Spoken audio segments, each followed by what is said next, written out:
इस्लामाबाद में एक ऐसी शांति वार्ता की बिसात बिछाई गई है जो शुरू होने से पहले ही दम तोड़ चुकी है और जिस समझौते के लिए ये तामझाम किया गया उसके दो सबसे बड़े खिलाड़ी यानी ईरान और इजराइल ने इस्लामाबाद की दहलीज पर कदम रखने से साफ साफ इनकार कर दिया है। सबसे पहले तो मुज़ाकरात में बहुत बड़ा ट्विस्ट, ईरानी वफ्द पाकिस्तानी आमद जो प्रोटोकॉल फाइटर तैयारे गए खाली वापस क्यों आए। पूरी दुनिया के सामने खुद को शांति दूत साबित करने की नाकाम कोशिश कर रहे पाकिस्तान का असली चेहरा एक बार फिर बेनकाब हो गया। नाज़रीन इकराम, एक जानिब तो सूरत हाल ये है कि इसराइल की तरफ से लबनान पर हमले जारी हैं। अहम तरीन चीज जो है नाज़रीन इकराम जो समझने वाली है वो ये है कि ईरान के नायब सदर मोहम्मद रजा आरिफ जो है उन्होंने एक बड़ी इंपॉर्टेंट स्टेटमेंट दी कि ईरानी वफ्द पाकिस्तान आएगा ही नहीं क्योंकि लबनान में जंगबंदी नहीं हो रही। एक तरफ इस्लामाबाद में अमेरिका और ईरान के बीच मध्यस्थता का ढोंग रचा जा रहा, तो दूसरी तरफ पाकिस्तान के रक्षा मंत्री ख्वाजा आसिफ इजराइल के खिलाफ ऐसा जहर उगल रहे हैं जिसे सुनकर पूरी दुनिया तक। लेकिन इस बार पाकिस्तान का पाला इजराइल से पड़ा।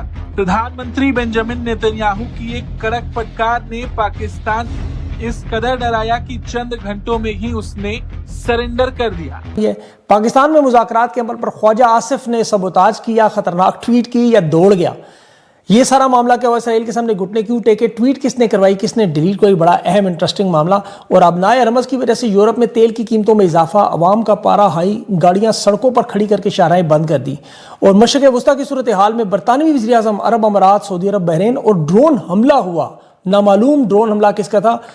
ख्वाजा आसिफ को क्या पड़ी थी, ये क्या कर डाला, सारी तवज्जो कहीं और होनी थी और ख्वाजा साहब ने अजीबोगरीब हरकत कर डाली और फिर हिम्मत नहीं थी तो ये काम नहीं करना था, फिर आखिरकार आपको ये एक्स पर पोस्ट डिलीट करनी पड़ी। अब हर कोई इस पर बात कर रहा है कि ख्वाजा साहब आपने क्यों ललकारा, बड़ी बात करते थे। और हामिद मीर साहब के प्रोग्राम, दीगर प्रोग्राम्स में जाकर कि जी देखिए खान ट्वीट नहीं करता, खान पोस्ट नहीं करता इसराइल के हवाले से, वो जेल में है, उसने की भी, तब भी पकड़े गए थे। हालात इस तरह की चीजें डेवलप हो रही हैं कि पाकिस्तान के डिफेंस मिनिस्टर साहब ने एक ट्वीट जो है वो दाग दी और ट्वीट उन्होंने दाग दी इजराइल के बारे में। अब सुनने में आया कि उन्होंने वो ट्वीट डिलीट कर दी है। जब इजरायली प्राइम मिनिस्टर ने कहा है जी कि पाकिस्तान का जो डिफेंस मिनिस्टर है, पाकिस्तान का जो डिफेंस मिनिस्टर है वो ये कह रहा है, पाकिस्तान का डिफेंस मिनिस्टर, कि हमें जो है वो ये कैंसरस स्टेट है, ये है, वो है। ईरानियों ने क्या किया, ईरानियों ने उसको हाईलाइट किया, ईरानियों ने उसको हाईलाइट किया कि देखो जनाब ये क्या पाकिस्तान का डिफेंस मिनिस्टर सही बात कर रहा है। अच्छा, ऊपर से क्या हुआ, आफ्टर दैट इजरायली वजीर आजम ने भी उस पर रिस्पॉन्ड कर दिया।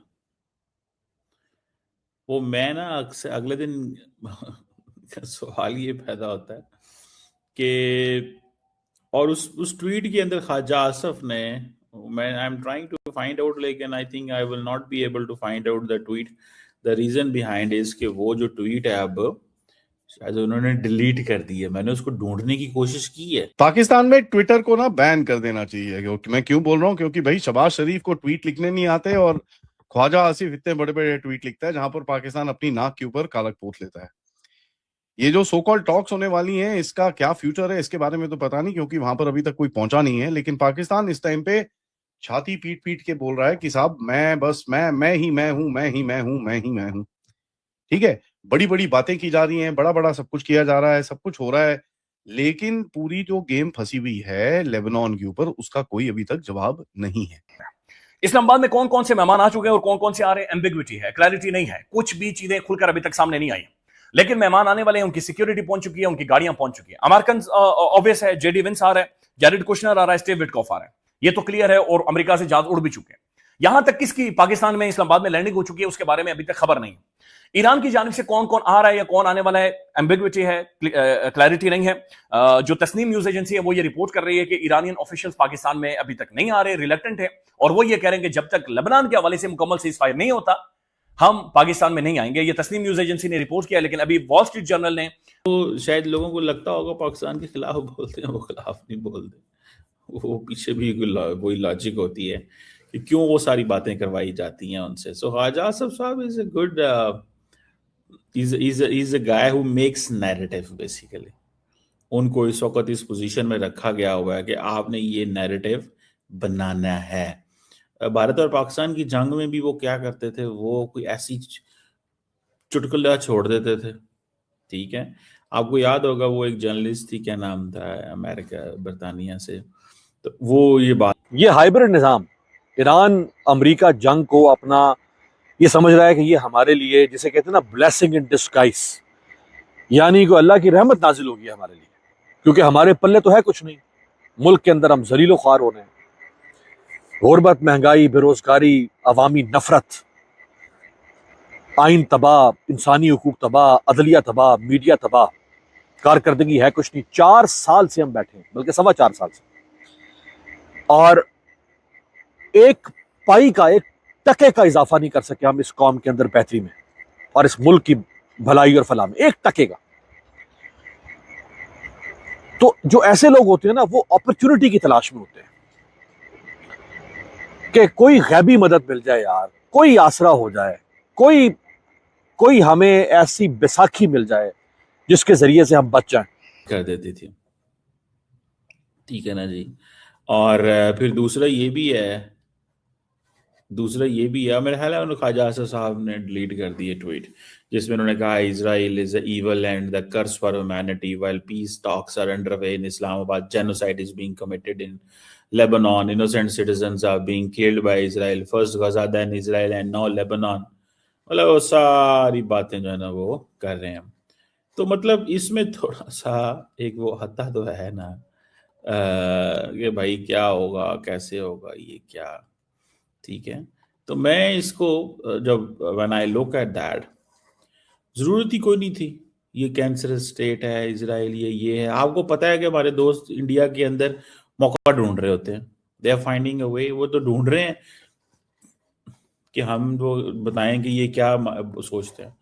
नैरेटिव इस्लामाबाद में पीस टॉक्स हुई फेल, और अब पाकिस्तान को याद आ रहा है भारत। क्या ईरान इजराइल वॉर का अगला टारगेट पाकिस्तान है? दोस्तों, जियोपॉलिटिकल सिनेरियो पूरी तरह बदल चुका है। पाकिस्तान के डिफेंस मिनिस्टर ख्वाजा आसिफ के स्टेटमेंट से साफ है कि वहां की सरकार सिर्फ नैरेटिव बिल्डिंग में बिजी है, जबकि ग्राउंड रियलिटी कुछ और ही है। एक तरफ इजराइल पीछे हटने को तैयार नहीं, और अब ईरान ने भी इस्लामाबाद में होने वाली पीस टॉक से किनारा कर लिया है। इजराइल ने तो खुले आम कह दिया है कि उन्हें पाकिस्तान पर बिल्कुल भरोसा नहीं है। It's a total diplomatic failure for Pakistan. Interesting बात यह है कि भारत ने पहले ही ईरान के लिए एडवाइजरी जारी कर दी थी। इंडिया की फोरसाइट देखकर पूरी दुनिया हैरान है। जब बड़े बड़े देश कंफ्यूज थे, तब इंडिया को पता था कि सिचुएशन एस्केलेट होने वाली है।